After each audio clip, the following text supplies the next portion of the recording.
Ageu 1. No segundo ano do rei Dário, no sexto mês, no primeiro dia do mês, veio a palavra do Senhor, por intermédio do profeta Ageu, a Zorobabel, governador de Judá, filho de Sealtiel, e a Josué, o sumo sacerdote, filho de Jeozadaque, dizendo: Assim fala o Senhor dos exércitos, dizendo: Este povo diz: Não veio ainda o tempo de se edificar a casa do Senhor. Veio, pois, a palavra do Senhor, por intermédio do profeta Ageu, dizendo: Acaso é tempo de habitardes nas vossas casas forradas, enquanto esta casa fica desolada? Ora, pois, assim diz o Senhor dos exércitos: Considerai os vossos caminhos.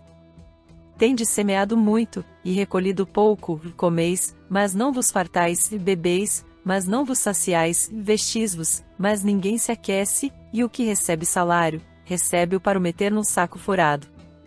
Assim diz o Senhor dos exércitos: Considerai os vossos caminhos. Subi ao monte, e trazei madeira, e edificai a casa, e dela me deleitarei, e serei glorificado, diz o Senhor. Esperastes o muito, mas eis que veio a ser pouco, e esse pouco, quando trouxestes para casa, eu o dissipei com um assopro.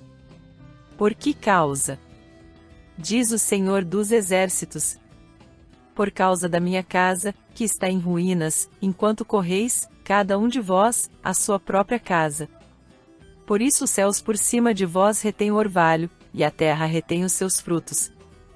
E mandei vir a seca sobre a terra, e sobre as colinas, sobre o trigo e o mosto e o azeite, e sobre tudo que a terra produz, como também sobre os homens e os animais, e sobre todo o seu trabalho. Então Zorobabel, filho de Sealtiel, e o sumo sacerdote Josué, filho de Jeozadaque, juntamente com todo o resto do povo, obedeceram à voz do Senhor seu Deus, e às palavras do profeta Ageu, como o Senhor seu Deus o tinha enviado, e temeu o povo diante do Senhor. Então Ageu, o mensageiro do Senhor, falou ao povo, conforme a mensagem do Senhor, dizendo: Eu sou convosco, e diz o Senhor. E o Senhor suscitou o espírito do governador de Judá Zorobabel, filho de Sealtiel, e o espírito do sumo sacerdote Josué, filho de Jeozadaque, e o espírito de todo o resto do povo, e eles vieram, e começaram a trabalhar na casa do Senhor dos exércitos, seu Deus, ao 24º dia do sexto mês. 5 lições impactantes de Ageu capítulo 1, a prioridade de Deus, a obediência e a provisão divina. Contextualização do livro de Ageu. Ageu foi um profeta pós-exílio que pregou durante o reinado de Dário, rei da Pérsia. O capítulo 1 apresenta o contexto de um povo recém-retornado do cativeiro, desanimado e preocupado com seus próprios interesses, enquanto o templo de Deus permanecia em ruínas. Ageu exorta o povo a reconsiderar suas prioridades, alertando que a negligência com as coisas de Deus resultaria em frustração, mas a obediência traria bênçãos.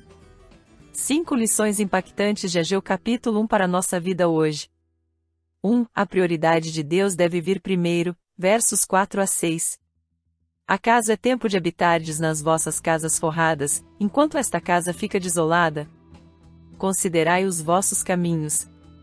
Tendes semeado muito, e recolhido pouco. Aplicação. O povo estava mais preocupado com seu conforto pessoal do que com a reconstrução do templo. Hoje, muitas vezes priorizamos nossos próprios interesses, carreira, bens materiais, lazer, enquanto negligenciamos nossa vida espiritual.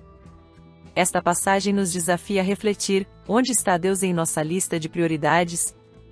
Quando colocamos Deus em segundo plano, experimentamos insatisfação, como quem come, mas não se farta, ou recebe salário e o coloca em um saco furado. Deus nos chama a inverter essa ordem. Quando colocamos em primeiro lugar, nossa vida ganha propósito, e Ele supre o que precisamos. Priorizar Deus não significa abandonar responsabilidades, mas fazer tudo com Ele no centro, seja no trabalho, na família ou nas decisões diárias. Se este estudo já está falando ao seu coração, inscreva-se no canal para mais reflexões como esta. 2. A frustração vem quando negligenciamos o chamado de Deus, verso 9. Esperastes o muito, mas eis que veio a ser pouco. Por causa da minha casa, que está em ruínas, enquanto correis, cada um de vós, a sua própria casa. Aplicação. O povo esperava a prosperidade, mas colhia frustração. Essa realidade ainda ecoa em nossos dias. Quantas vezes investimos tempo, energia e recursos em projetos pessoais e, no final, sentimos que algo falta? O texto nos ensina que, quando negligenciamos o chamado de Deus, mesmo nossos maiores esforços parecem insuficientes. É como tentar encher um copo furado. A solução: obedecer ao chamado de Deus. Talvez Deus esteja nos chamando para servir mais, ajudar alguém, dedicar mais tempo à oração ou ao estudo da palavra.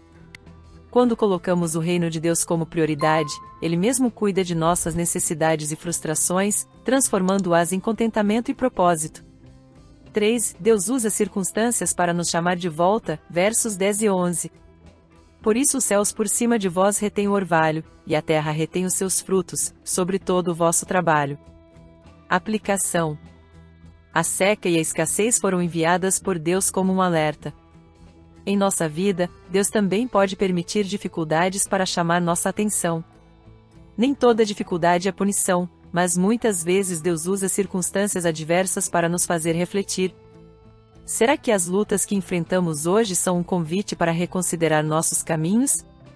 Deus quer que voltemos a Ele, que ajustemos nossas prioridades e confiemos em seu plano. As provações podem ser oportunidades de crescimento e redirecionamento, se estivermos dispostos a ouvir e obedecer. 4. A obediência ao chamado de Deus traz renovação, versos 12 a 14. Então Zorobabel, e todo o resto do povo, obedeceram à voz do Senhor, e começaram a trabalhar na casa do Senhor. Aplicação: a obediência do povo trouxe um recomeço.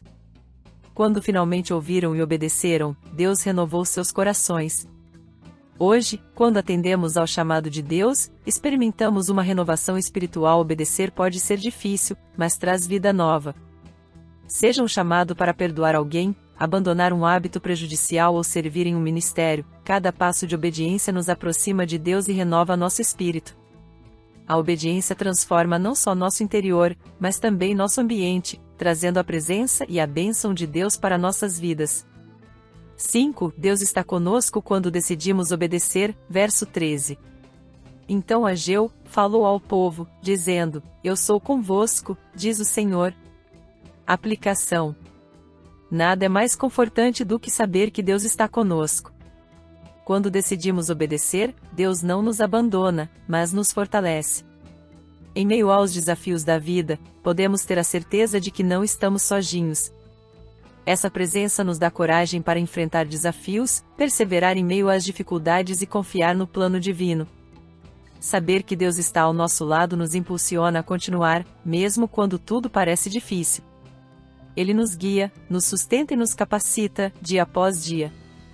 Conclusão: Ageu capítulo 1 nos desafia a reconsiderar nossas prioridades, alertando sobre os perigos de negligenciar o chamado de Deus, mas também nos encorajando com a certeza de que a obediência traz renovação e a presença constante de Deus. Este capítulo nos lembra que Deus deve estar sempre em primeiro lugar, e quando colocamos no centro, Ele transforma nossa vida. Se este estudo edificou seu coração, inscreva-se no canal, compartilhe com seus amigos, deixe seu comentário e curta o vídeo. Sua participação é fundamental para continuarmos levando a palavra de Deus a mais pessoas.